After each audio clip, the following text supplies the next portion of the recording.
Hey everyone, in this video I will be showing you how to change the background image of your Opera browser.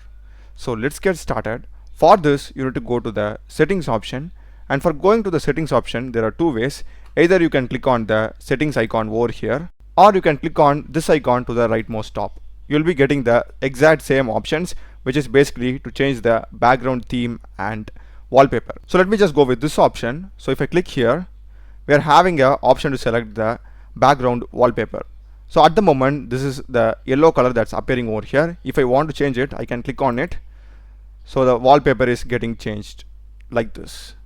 In case if you want to add your own custom image, here we are having add your wallpaper.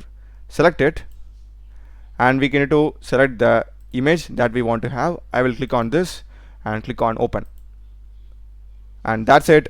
That particular image has been added. In case if you want to remove any of these, you can just click on this and click on move to trash. That will also get removed. So every time I go to a new tab, I'll be having my own custom wallpaper. If you want to remove it, you can also change it again. That's a video, guys. Do check the playlist of my channel. There are a lot of videos in programming and AI tools. Subscribe me. Thanks for watching.